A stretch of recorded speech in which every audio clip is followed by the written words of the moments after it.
Hey, what's up? Alex here. It's been 2 months since my last upload. Been taking a short break from YouTube and also taking the time to double down on my smart home business. So now I have lots of videos to catch up. The project that I want to showcase today is very close to how I would like to set up for my own place in the future. This is a new condo somewhere in the central.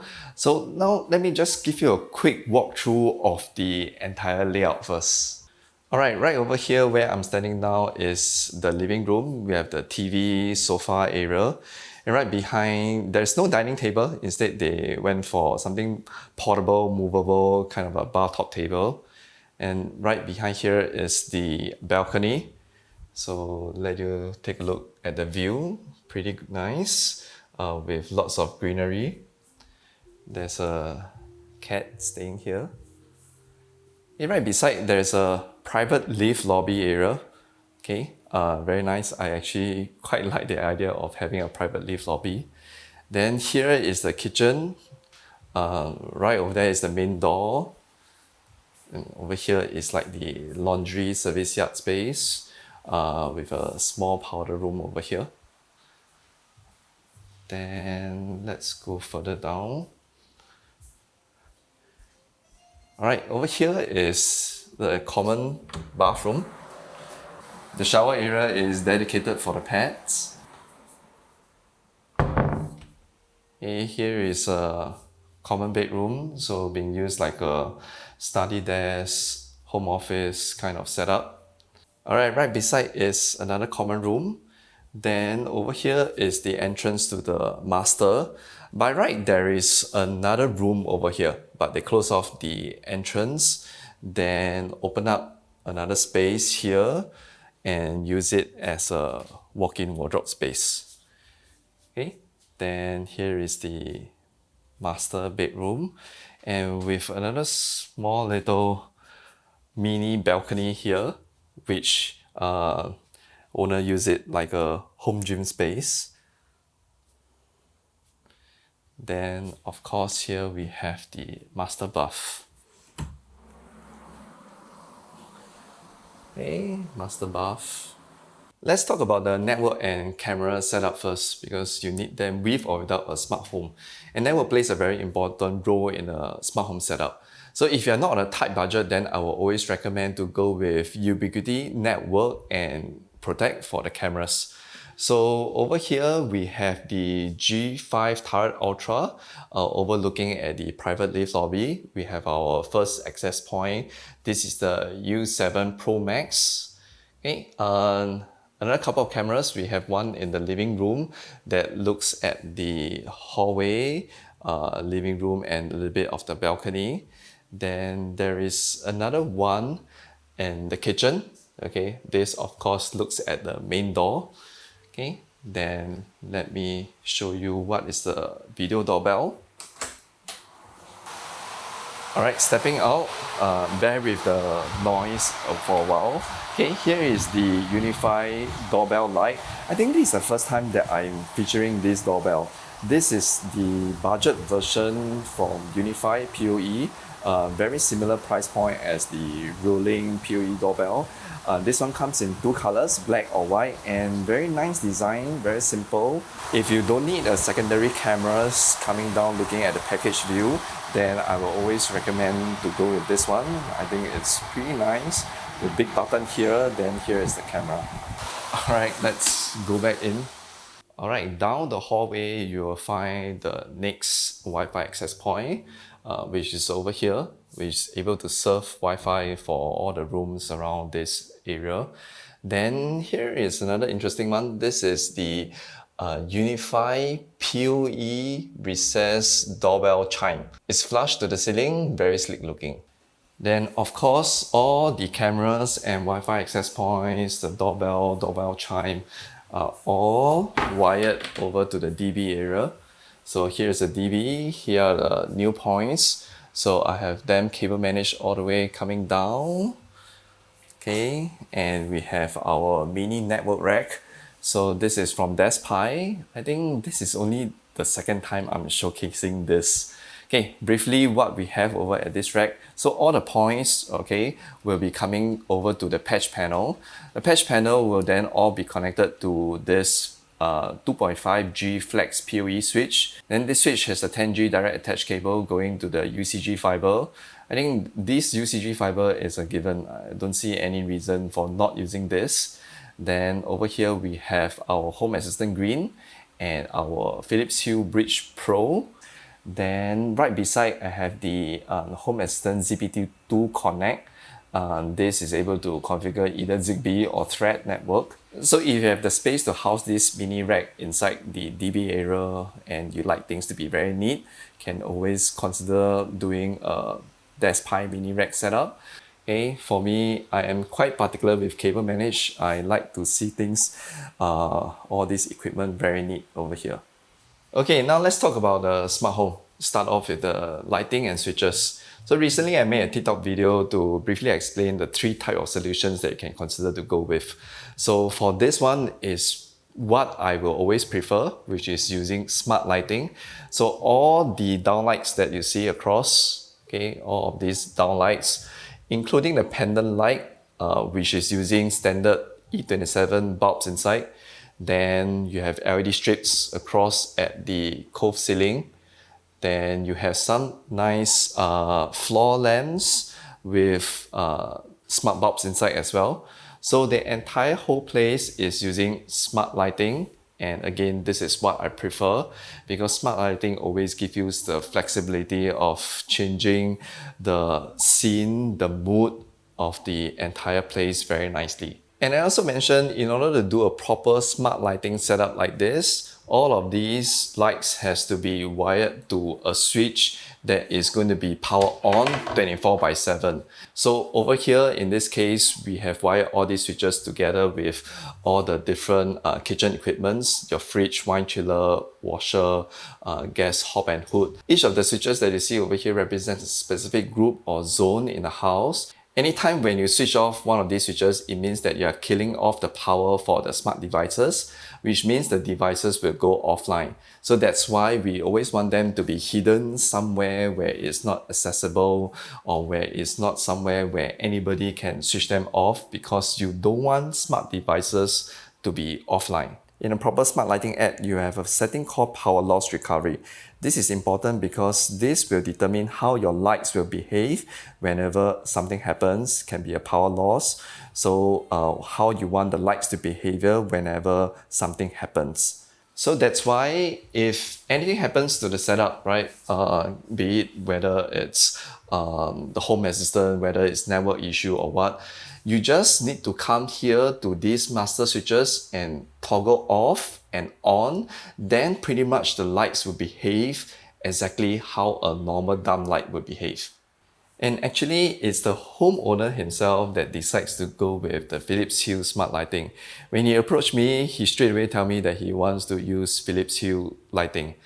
And he brings across a very interesting point that I want to share with you guys. So we know that Philips Hue lighting is not cheap, right? But he don't mind to invest and spend on all this gradient light strip or GU10 bulbs, E27 bulbs, because it's very easy for you to remove them because they are not integrated driver, and you can always bring them around for your next house. In fact, most of the bulbs that you see over here are all being bought from the owner's previous place. So for the entire house, we are mainly going with display panels, the Shelly display panels. So over here in the living room, there's one. Okay, the service yard there's a small one.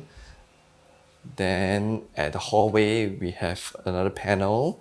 For the master bedroom, there is also one panel right here, which can be used to control whatever inside the walk-in wardrobe, bathroom, or inside the bedroom itself. Bedside, something like what you see over at hotel, right beside, you are able to control whatever is inside the room, and you can also have the good night scene or waking up scene, bedtime scene, all this configured here. So what I always recommend is as long as it's a space, it's a room that you're going to spend a lot of time inside, then you can consider putting a panel instead of a switch. Like for example, the common bathroom, you're not going to spend a lot of time inside, just use a normal switch will do.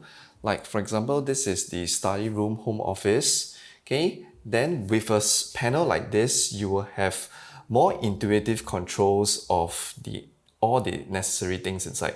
So for example, I have blinds control, so I can just press for the blinds to come down. Okay, then you also have aircon control here. Besides that, it will be all different type of light settings that you want. So for example, we have a couple of scenes, work. Okay, so for example, if I choose work, then it will change the color setting over here. Then you have another one is chill. So chill will be another kind of ambient settings. Then of course, if you want to switch off everything, there is a all off. Then once you press that, everything will be off. You have an Omni desk setup over here with a dual monitor setup. We have a docking station, very nice keyboards. Okay, this is the switchboard CO2 monitor. We have one over here. In this room, there's also another one inside the bedroom. Then my bond bridge is here to be a more central location to control all the Somfy zip blinds. Okay, then very nice use of standing lamp. So just now you see the motorized blinds. Actually, in fact, for the whole house, it's all using blinds or zip blinds. There's no curtains at all. Let me showcase some of the scenes that the homeowner set. Okay, so right now this is like the daytime scene. Okay, let's say if I want to change to a lounge scene. Okay, let me close the blinds first because it's very hard to show you the light ambience when it's so bright. Okay, let me close the balcony blinds. Okay, you can see the balcony blinds coming down. All right, so what you see now is the lounge scene. Okay, then let me change to another scene. This is chill. Okay, chill, you can see another type of light setting. Okay, then of course daytime. This is the light setting for daytime. So you can always play around with all the different scenes within Philips Hue to achieve all the different ambient mood that you want for the living room. Okay, let me just do one final round to make sure that I cover all the devices that I want to share. So all the LED strips, okay, LED strips underneath the wine area, the kitchen LED, as well as the lift lobby area. So these are using Wiz light bulb. Okay, you can see this light bulb coming up. This is from Philips Hue. The LED strips are using Wiz LED controller. Okay, the TV is LG G5 with LG soundbar here.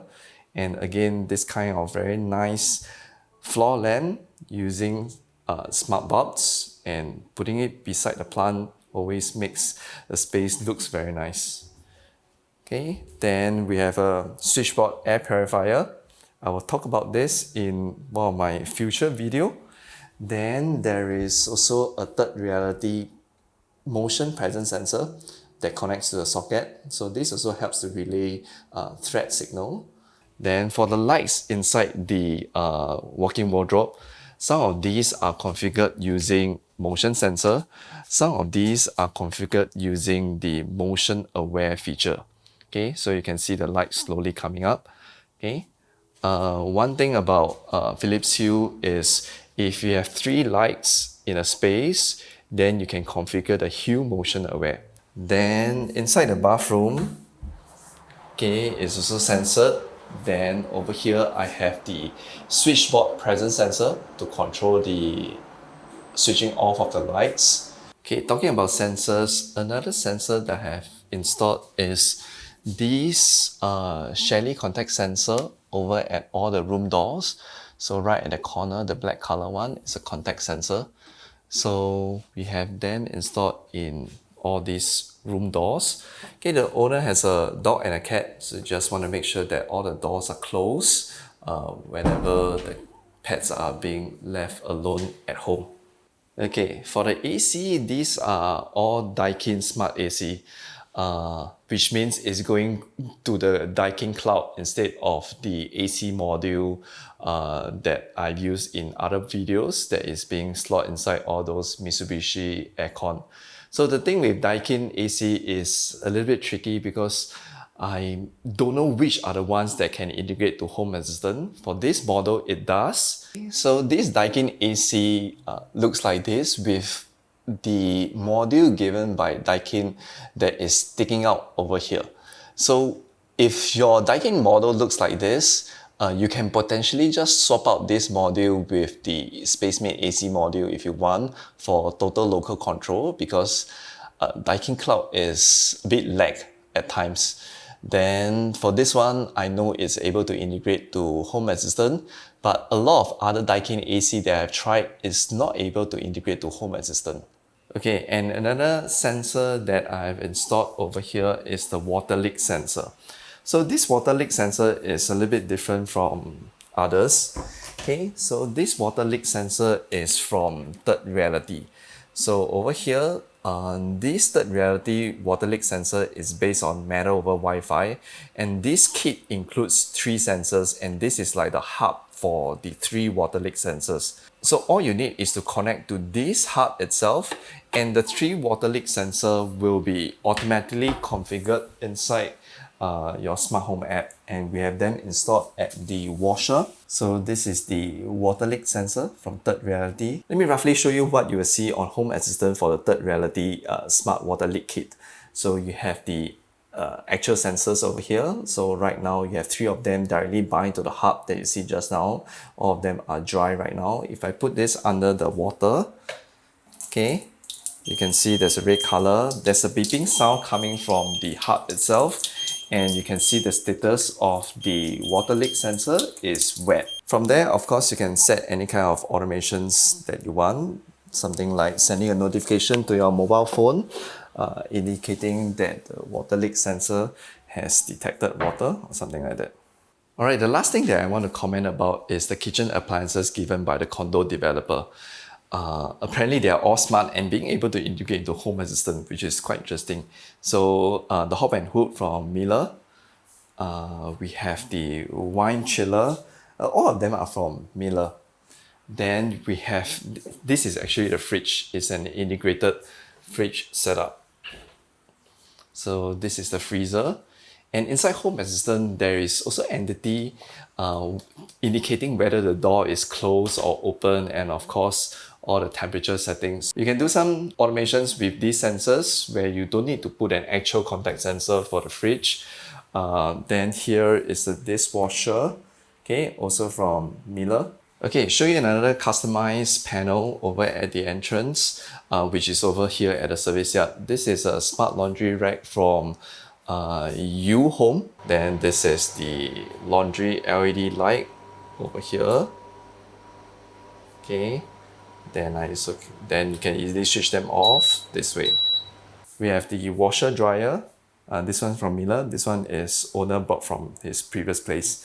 Then last item that I want to showcase here is the Ecovacs T90 robot vacuum. The first time I saw the Ecovacs T90 was at CES early this year, where they announced this model. The aesthetics immediately stood out for me as Ecovacs went with a textured material on both the base station as well as the robot vacuum. It comes in either black or white.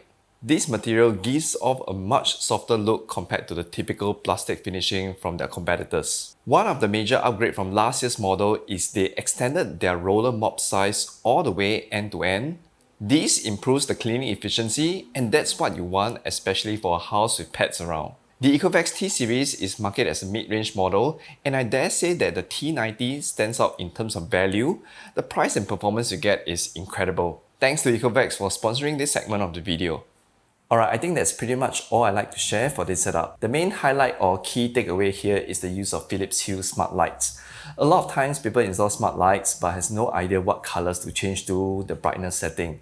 But with Philips Hue scenes, everything is automatically configured for you. Another thing is the use of panels for the whole house, customizing the controls specific to each room, and you don't actually need to put every single device onto the panel or even to a switch. Okay, all the products mentioned will be tagged to this video. Thanks for watching, and I'll see you in the next one. Bye.